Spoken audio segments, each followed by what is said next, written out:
കുഴിപ്പള്ളി സഹകരണ ബാങ്ക് 2023-24 വർഷത്തെ വാർഷിക പൊതുയോഗം ബാങ്ക് പ്രസിഡന്റ് CK അനന്തകൃഷ്ണന്റെ അധ്യക്ഷതയിൽ ബാങ്ക് ജൂബിലി ഹാളിൽ നടത്തി. 2023-24 വർഷത്തെ വിശദമായ പ്രവർത്തന റിപ്പോർട്ട്, ഓഡിറ്റ് ചെയ്ത കണക്കുകൾ, ഓഡിറ്റ് സർട്ടിഫിക്കറ്റ് എന്നിവ ബാങ്ക് സെക്രട്ടറി അജയ് കുമാർ അവതരിപ്പിച്ചു. Bank vice president KK Unnikrishnan സ്വാഗതം പറഞ്ഞു. ഭരണസമിതി അംഗങ്ങളായ ജിൻഷ കിഷോർ അനുശോചന പ്രമേയം അവതരിപ്പിച്ചു. KS ചന്ദ്രൻ തുടങ്ങി നിരവധി അംഗങ്ങൾ ചർച്ചയിൽ പങ്കെടുത്തു. രാവിലെ ബാങ്ക് പ്രസിഡന്റ്, വൈസ് പ്രസിഡന്റ്, സെക്രട്ടറിയും ഭരണസമിതി അംഗങ്ങളും ബാങ്കിന്റെ പുതിയ പുരോഗമന പ്രവർത്തനങ്ങളെക്കുറിച്ച് സംസാരിച്ചു. ഉച്ചയ്ക്ക് 2 മണിക്ക് പൊതുയോഗം കൂടുകയാണ്. നല്ല രീതിയിൽ ഇപ്പോൾ 60 വർഷത്തെ പാരമ്പര്യമുള്ളൊരു ബാങ്കാണ്. തുടക്കം മുതൽ തന്നെ സാമൂഹ്യ ജനങ്ങളുടെ ഒരു ബാങ്കിങ് ബിസിനസ് മാത്രമല്ല, ഒരു സഹകരണ സ്ഥാപനത്തിൽ നമ്മൾ ചെയ്യുന്നത് വളരെയധികം തന്നെ കാരുണ്യ പ്രവർത്തനങ്ങളും സ്വാതന്ത്ര്യ പദ്ധതികളുമായിട്ട് സാമൂഹ്യ പ്രതിബദ്ധതയോടെ പ്രവർത്തിക്കുന്ന ഒരു ബാങ്കാണ് നമ്മുടെ ബാങ്ക്. ഈ വർഷവും അതുപോലെ ആ ലക്ഷ്യം വെച്ചുകൊണ്ട് തന്നെയാണ് ഭരണസമിതികളുടെ വെച്ച കാർഡുകളിലെ പിന്തുടർന്നുകൊണ്ടാണ് പുതിയ ഭരണസമിതി നടന്നുകൊണ്ടിരിക്കുന്നത്. 2023 ജനുവരി 1 ചാർജെടുത്ത ഭരണസമിതിയാണ് ഇപ്പോൾ ഭരിച്ചുകൊണ്ടിരിക്കുന്നത്. ഇതിൻ്റെ പ്രവർത്തനങ്ങൾ എന്ന് പറഞ്ഞാൽ നമ്മുടെ നല്ല രീതിയിൽ ഡെപ്പോസിറ്റുകൾ 112 കോടിയോളം ഡെപ്പോസിറ്റും 74 കോടിയോളം അഡ്വാൻസും ഉള്ള ബാങ്കാണ്. ആവശ്യമായ ഷെയർ ക്യാപിറ്റലുണ്ട്. അതുപോലെ ഫ്ലൂയിഡ് റിസോഴ്സും നല്ല രീതിയിൽ കീപ്പ് ചെയ്യുന്നു. മാതൃകാപരമായ പ്രവർത്തനങ്ങൾ കാഴ്ചവെക്കുന്നു. ഭാവി പ്രവർത്തനങ്ങളെ സംബന്ധിച്ച് ഉച്ചയ്ക്ക് ശേഷം പുതിയ കർമ്മ പദ്ധതികൾ, ഒട്ടേറെ പദ്ധതികൾ നമ്മൾ കാർഷിക രംഗത്തായാലും വളർന്ന മേഖലയിൽ ഒട്ടേറെ പദ്ധതികൾ, നൂതന പദ്ധതികൾ ആവിഷ്കരിക്കുന്നുണ്ട്. നമ്മുടെ ആരോഗ്യ രംഗത്തേക്ക്, വിദ്യാഭ്യാസ രംഗത്തേക്ക്, സാമൂഹ്യ പ്രതിബദ്ധതയ്ക്ക് വേണ്ടിയിട്ടുള്ള കുറേ സ്കീമുകൾ നമ്മൾ ആവിഷ്കരിച്ചിട്ടുണ്ട്. അത് പൊതുയോഗത്തിൻ്റെ അംഗീകാരത്തിനായിട്ട് സമർപ്പിക്കുകയാണ് ഈ പൊതുയോഗത്തിൽ. അത് അനുവാദം കിട്ടും. ഇതുപോലെ തന്നെ ഈ കുടുംബശ്രീയുടെ പ്രവർത്തനങ്ങൾക്ക് ആവശ്യമായ സഹകരണം ചെയ്യുന്നു. കുടിശ്ശിക, അപ്പോൾ ഇന്നത്തെ കാലത്ത് എന്ന് പറയുന്ന സഹകരണ മേഖലയിൽ വെല്ലുവിളിയായിട്ട് വരുന്നതെന്ന് പറയുന്നത് കുടിശ്ശികയാണ്. അപ്പോൾ വായ്പയിലെ കുടിശ്ശികയ്ക്കുള്ള കുറക്കാൻ വേണ്ടിയുള്ള നൂതന പദ്ധതികളും നമ്മൾ ആവിഷ്കരിക്കുകയാണ്. എല്ലാ വിധത്തിലുള്ള പ്രതിബദ്ധതയോടുകൂടി സാമൂഹ്യ പ്രവർത്തനത്തോടുകൂടി ഈ ബാങ്ക് മുന്നോട്ട് പോകുന്നു. എൻ്റെ പേര് ഉണ്ണികൃഷ്ണൻ. ഞാൻ ഈ ബാങ്കിൻ്റെ വൈസ് പ്രസിഡൻ്റാണ്. കഴിഞ്ഞ ഭരണസമിതിയിലും ഉണ്ടായിരുന്നു, ഈ ഭരണസമിതിയിലും ഇപ്പോൾ മെമ്പറാണ്. ബാങ്ക് ഇപ്പോൾ നേരത്തെ പ്രസിഡന്റ് പറഞ്ഞ പോലെ 61 വർഷം പൂർത്തിയാക്കിയാണ്.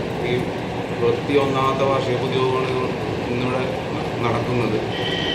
ഇതിൽ ബാങ്കിൻ്റെ ഭാഗത്ത് നിന്ന് സഹകാരികൾക്ക് വേണ്ടി നല്ല രീതിയിലുള്ള പ്രവർത്തനങ്ങളാണ് ബാങ്ക് നടത്തിക്കൊണ്ടിരിക്കുന്നത്. ഇപ്പോൾ വിദ്യാഭ്യാസ രംഗത്താണെങ്കിലും അതുപോലെ തന്നെ ആരോഗ്യ രംഗത്താണെങ്കിലും ഒരുപാട് പദ്ധതികൾ ആവിഷ്കരിച്ച് നടപ്പിലാക്കി കൊണ്ടിരിക്കുകയാണ്. എല്ലാ പ്രതിമാസ ആരോഗ്യ മെഡിക്കൽ ക്യാമ്പ്, അതുപോലെ തന്നെ സഹകാരികൾക്ക് സഹകാരി പെൻഷൻ, വിദ്യാഭ്യാസ രംഗത്ത് പ്രോത്സാഹന അവാർഡുകൾ, പ്രൊഫഷണൽ രംഗത്തുള്ള ആളുകൾക്കും പ്രോത്സാഹനം നൽകിക്കൊണ്ട് ബാങ്ക് മുന്നോട്ട് പോവുകയാണ്. ഈ ബാങ്കിൻ്റെ മുന്നോട്ടുള്ള പ്രവർത്തനങ്ങൾക്ക് എല്ലാ സഹകാരികളുടെയും സഹകരണം അഭ്യർത്ഥിച്ചുകൊണ്ട് എൻ്റെ പേര് അജയ് കുമാർ. ഞാൻ കുഴിപ്പള്ളി സർവീസ് സഹകരണ ബാങ്കിൻ്റെ സെക്രട്ടറിയാണ്. കഴിഞ്ഞ എൻ്റെ സർവീസ് കാലയളവിൽ വളരെയധികം ഭരണസമിതിയിലൂടെ പ്രവർത്തിക്കാനുള്ള എനിക്ക് സാധിച്ചിട്ടുണ്ട്. ഓരോ ഭരണസമിതികളും ഒന്നിനൊന്ന് മെച്ചപ്പെട്ട പ്രവർത്തനം കാഴ്ചവെച്ചിട്ടുണ്ട്. ബാങ്കിന് വിജയത്തിലേക്കും പുരോഗതിയിലേക്കും നയിക്കാൻ ഓരോ ഭരണസമിതിയും അതിൻ്റേതായ കർത്തവ്യം നിർവഹിച്ചിട്ടുണ്ട്. സഹകരണ സ്ഥാപനങ്ങൾ എന്നാൽ വെറും ഒരു ധനകാര്യ സ്ഥാപനങ്ങൾ എന്നതിലുപരി സാമൂഹ്യക്ഷേമ പ്രവർത്തനങ്ങളിലും വളരെ വലിയ ഒരു പങ്കാണ് വഹിച്ചു വന്നിട്ടുള്ളത്. എല്ലാ കാലത്തും ഓരോ പ്രതിസന്ധികളിലും നമ്മുടെ നാട് നേരിട്ടിട്ടുള്ള പ്രകൃതി ദുരന്തങ്ങൾ, മഹാമാരികൾ തുടങ്ങിയ ഓരോ പ്രതിസന്ധി ഘട്ടങ്ങളിലും സഹകരണ സ്ഥാപനങ്ങളുടെ ക്രിയാത്മകമായ ഇടപെടലുകൾ ജനങ്ങൾക്ക് എന്നും ഒരു കൈത്താങ്ങായിട്ടുണ്ട്. ഇന്നും അതേ രീതിയിലുള്ള പ്രവർത്തനങ്ങളാണ് കേവലം ലാഭേച്ഛ കണക്കാക്കാതെ സേവന പ്രവർത്തനങ്ങൾ മുൻതൂക്കം നൽകിയാണ് ഓരോ ധനകാര്യ സ്ഥാപനങ്ങളും പ്രവർത്തിച്ചു വരുന്നത്. നമ്മുടെ ബാങ്കും, കുഴിപ്പള്ളി സർവീസ് സഹകരണ ബാങ്ക്, നമ്മുടെ നാട്ടിൽ കുഴിപ്പള്ളി ഒരു ചെറിയ പ്രദേശമാണെങ്കിൽ കൂടി ഇതിൻ്റെ എല്ലാവിധ പ്രവർത്തനങ്ങളിലും എല്ലാവിധ പുരോഗമന പ്രവർത്തനങ്ങളിലും കൃത്യമായ കാഴ്ചപ്പാടോടുകൂടി വേണ്ട രീതിയിലുള്ള സമയങ്ങളിൽ ഇടപെടലുകൾ നടത്തിയിട്ടുണ്ട്. കോവിഡ് കാലത്ത് പണ്ട് ചിക്കൻ ഗുനിയയുടെ കാലം തുടങ്ങി ഓരോ സമയത്തും അംഗങ്ങളുടെ ക്ഷേമപ്രവർത്തനങ്ങളിലും ഭക്ഷണ പദാർത്ഥങ്ങൾ എത്തിച്ചു കൊടുക്കുന്നതിലും അവർക്ക് സൗകര്യങ്ങൾ എത്തിച്ചു കൊടുക്കുന്നതിലും പ്രളയകാലത്ത് 2 ക്യാമ്പുകളാണ് നമ്മുടെ ബാങ്കിൻ്റെ സ്ഥാപനങ്ങളിൽ ദീർഘകാലം പ്രവർത്തിച്ചുകൊണ്ടിരുന്നത്. അതുപോലെ ഓരോ പ്രവർത്തനങ്ങളിലും പ്രളയകാലത്ത് 4ഓളം വീടുകളാണ് ബാങ്കിൻ്റെ നേതൃത്വത്തിൽ ഈ പഞ്ചായത്തിൽ നിർമ്മിച്ചു നൽകിയത്. കോവിഡ് കാലത്ത് വീടുകളിൽ എത്തിച്ചു കൊടുത്തും ഭക്ഷണ പദാർത്ഥങ്ങളും അടങ്ങിയ ഭക്ഷണ കിറ്റുകൾ എത്തിച്ചു കൊടുത്തും ആളുകൾക്ക് കോവിഡ് ധനസഹായങ്ങൾ നൽകിയും അത്യാവശ്യ കാര്യങ്ങൾ ഉപയോഗപ്പെടാമെങ്കിൽ പലിശരഹിത വായ്പ നൽകിയും ബാങ്ക് ജനങ്ങളോടൊപ്പം നിന്നിട്ടുണ്ട്. തുടർന്നും ഈ ഭരണസമിതിയും അത്തരം പ്രവർത്തനങ്ങളാണ് മുന്നോട്ട് വയ്ക്കുന്നത്, ജനങ്ങൾക്ക് മുമ്പിൽ മുന്നോട്ട് വയ്ക്കുന്നത്. അതിനുള്ള പ്രവർത്തന പദ്ധതികൾ തയ്യാറാക്കിയിട്ടുണ്ട്. അതിനുള്ള പ്രവർത്തനങ്ങളിൽ കൂടുതൽ കാര്യക്ഷമതയോടെ കൂടുതൽ പ്രവർത്തന സജ്ജമായി ഈ ഭരണസമിതി മുമ്പോട്ടുണ്ടാവും. എന്നും ജനങ്ങളോടൊപ്പം ഈ ഭരണസമിതിയും അതിൻ്റെ ജീവനക്കാരും ഒപ്പമുണ്ടാവും എന്ന് അറിയിച്ചു. ഈ ഭരണസമിതിയിൽ ആദ്യമായിട്ടാണ് ഞാൻ പ്രവർത്തിക്കുന്നത്. ഈ ബഹുമാനപ്പെട്ട പ്രസിഡൻറ്റും വൈസ് പ്രസിഡൻറ്റും സെക്രട്ടറിയും പറഞ്ഞതിനോട് കൂട്ടിച്ചേർക്കൽ മാത്രമേ എനിക്ക് പറയാനുള്ളൂ. അതായത് ഈ ഗ്രാമത്തിലെ ജനങ്ങളുടെ അവരുടെ എല്ലാ മേഖലകളിലും ഒരു കൈത്താങ്ങായി പ്രവർത്തിക്കുന്ന ഒരു സ്ഥാപനമാണ്. ധനകാര്യ സ്ഥാപനം എന്ന് അല്ല ഇതിനെ വിളിക്കേണ്ടത്, ഒരു സഹായഹസ്തമാണ്. ഭാവി പരിപാടികൾ എന്ന് പറയുമ്പോൾ ധാരാളം നൂതന കർമ്മ പദ്ധതികൾ നമ്മൾ ഇതാക്കിയിട്ടുണ്ട്. കാർഷിക മേഖലയിലും ബാങ്കിങ് രംഗത്തും വിദ്യാഭ്യാസ മേഖലയിലും ആരോഗ്യ മേഖലയിലും എല്ലാം നൂതനമായിട്ടുള്ള പരിപാടികൾ നമ്മൾ ആസൂത്രണം ചെയ്തിട്ടുണ്ട്. അതിൻ്റെ അംഗീകാരം ലഭിക്കും. കുറേ പദ്ധതികളൊക്കെ ഹിന്ദ്ല പോലെയുള്ള പദ്ധതികളൊക്കെ നമ്മൾ പ്രാരംഭ നടപടികളിലേക്ക് എത്തിക്കഴിഞ്ഞു. ജനോപകാരപ്രദമായുള്ള ഒരുപാട് പദ്ധതികൾ നമ്മളത് ആസൂത്രണം ചെയ്തു വരികയാണ്. മാത്രമേ പറയാനുള്ളൂ. ഞാൻ ഈ ഭരണസമിതിയിൽ അംഗമാണ്. ഞാനിപ്പോൾ 3ാമത്തെ പ്രാവശ്യമാണ് ഈ ബാങ്കിൽ ഭരണസമിതി അംഗമായിട്ട് ഇരിക്കുന്നത്. വനിതാ സംവരണ സീറ്റിൽ നിന്നാണ് ഞാൻ ബാങ്കിലേക്ക് പ്രതിനിധിയായി വന്നിരിക്കുന്നത്. വനിതകൾക്ക് വേണ്ടുന്ന ഒട്ടനവധി ക്ഷേമ പ്രവർത്തനങ്ങൾ ബാങ്കിൻ്റെ ഭാഗത്തു നിന്നും നടത്തിയിട്ടുണ്ട്, ഇപ്പോൾ നടത്തിക്കൊണ്ടിരിക്കുകയുമാണ്. അതിലേറ്റവും എടുത്തു പറയേണ്ടത് കുടുംബശ്രീ അംഗങ്ങൾക്ക് കുടുംബജ്യോതി വായ്പ, അത് ഒരു കുടുംബശ്രീയിൽ 2 ഗ്രൂപ്പുകളായി തിരിച്ച് 10 അംഗങ്ങൾക്ക് 10 ലക്ഷം രൂപ വീതം കൊടുക്കുന്ന വായ്പാ പദ്ധതി ബാങ്ക് നടപ്പിലാക്കി വരുന്നു. അത് ജില്ലാ മിഷൻ്റെ ചെറിയ ഒരു ഗ്രാൻഡ് കൂടി അവർക്ക് കിട്ടും. വളരെ കുറഞ്ഞ പലിശ നിരക്കിലുള്ള വായ്പയാണ്. വീട്ടമ്മമാർക്ക് ഏതൊരാവശ്യത്തിനും ഉപയോഗിക്കാവുന്ന തരത്തിലുള്ളൊരു വായ്പയാണ്. അത് കൃത്യമായി അടയുകയും ചെയ്യുന്നുണ്ട്. അതുപോലെ ഈ സംരംഭങ്ങൾ തുടങ്ങുന്നതിന്, സ്ത്രീകൾക്ക് സംരംഭങ്ങൾ തുടങ്ങുന്നതിനും ബാങ്കിൻ്റെ ഭാഗത്തു നിന്ന് നല്ല രീതിയിലുള്ള വായ്പ നൽകി വരുന്നു. കൂടാതെ കാർഷിക മേഖലയിലാണെങ്കിലും കാർഷിക മേഖല പരിപോഷിപ്പിക്കുന്നതിന് വേണ്ടിയിട്ട് കാർഷിക മേഖലയിലും സ്ത്രീകൾക്ക് വേണ്ടുന്ന സഹായങ്ങൾ ചെയ്തു കൊടുക്കാറുണ്ട്. ബാങ്കിൻ്റെ താഴെ ഒരു കോഓപ്പ് മാർക്കറ്റ് അതിനു വേണ്ടി തന്നെ പ്രവർത്തിക്കുന്നുണ്ട്.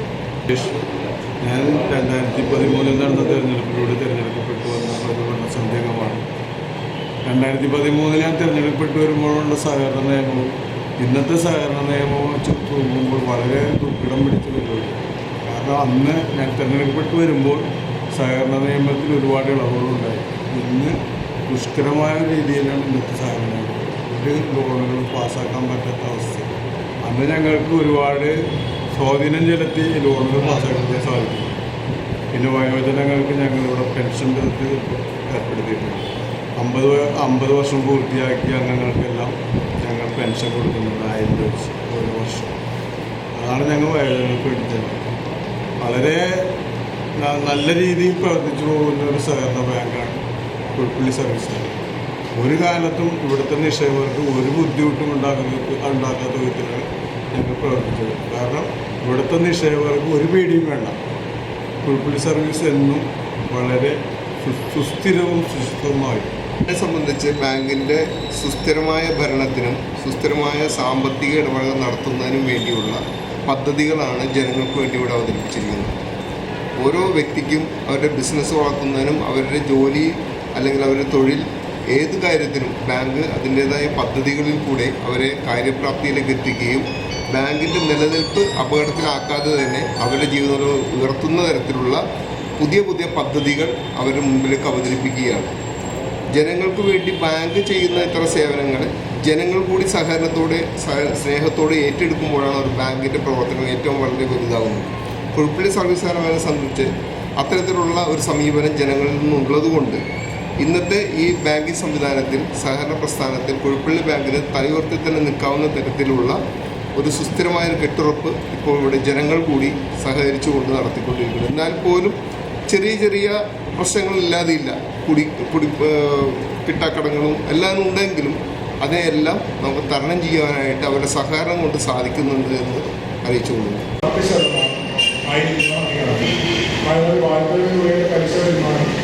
വർദ്ധിപ്പിക്കാൻ ശ്രമിക്കേണ്ടതാണ്. നഷ്ടത്തിലായ പ്രധാന കാരണം വായ്പയുടെ കുറിച്ചാണ് കാണുന്നത്. 100% കണ്ടുപിടിക്കേണ്ടതായ വസ്തു വായ്പ കുറിച്ച 3.47 കോടിയും ആജാമ്യ വായ്പ 1.5 കോടിയുമാകുന്നു.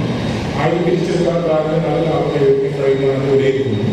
നൂതന വായ്പാ പദ്ധതികൾ ആവിഷ്കരിച്ച് വായ്പാ വിതരണം മെച്ചപ്പെടുത്തുകയും നിക്ഷേപകരുടെ വിശ്വാസത്തെ ആകർഷിച്ചു സമയബന്ധിതമായ വായ്പാ ലഭിച്ചത് ഉറപ്പുവയ്ക്കുകയും ചെയ്ത് ബാങ്ക് നല്ല രീതിയിൽ പ്രവർത്തിച്ചു പോകാൻ കഴിയുന്നതാണെന്ന് കൂടിയിരുന്നു. ഇതോടൊപ്പം തന്നെ ഈ ബാങ്കിന്റെ പ്രവർത്തനങ്ങൾ ഭാവി പദ്ധതികൾ ആക്ഷൻ പ്ലാൻ സംബന്ധിച്ച് തന്നിട്ടുണ്ട്. അത് അധ്യക്ഷ പ്രസംഗത്തിൽ പറഞ്ഞു. അത് വിശദമായിട്ട് പദ്ധതികൾ അവതരിപ്പിക്കാനായിട്ട് ബാങ്കിന്റെ ബഹുമാനപ്പെട്ട നമ്മുടെ KS ചന്ദ്രനെ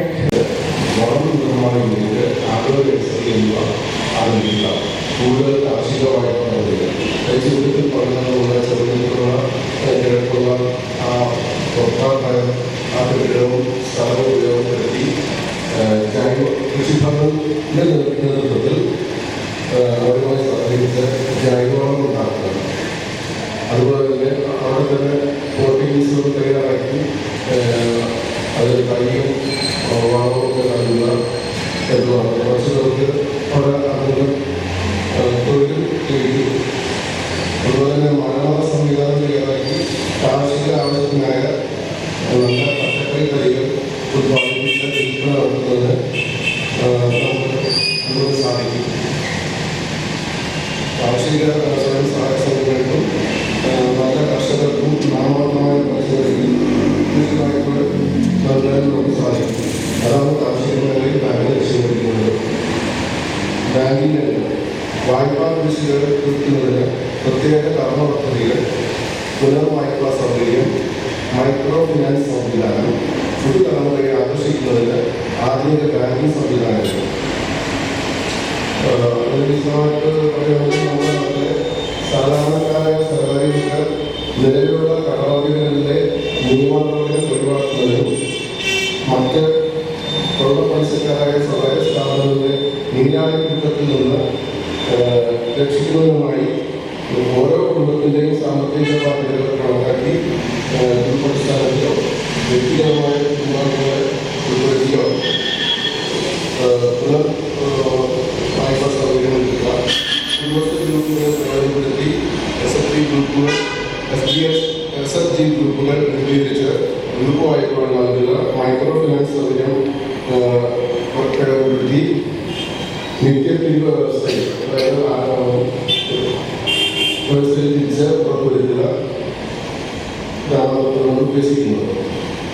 വിദ്യാഭ്യാസ മേഖലയിൽ വിദേശ പഠനത്തിന് പ്രത്യേക വായ്പാ പദ്ധതി, എൻട്രൻസ് കോച്ചിങ്ങിന് ഓൺലൈൻ ക്ലാസുകൾ, വിദ്യാഭ്യാസ മേഖലയിൽ ഉന്നത പഠനത്തിന് സ്കോളർഷിപ്പ്,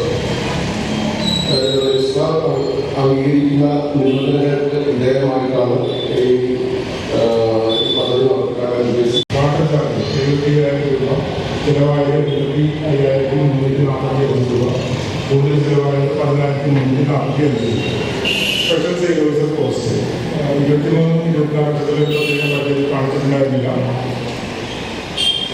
ചിലവായത് 5,77,838 രൂപ, കൂടുതൽ ചിലവായത് 5,77,838 രൂപ. മീറ്റിംഗ് ചെലവ് 1,00,000 രൂപ, ചിലവായത് 16,783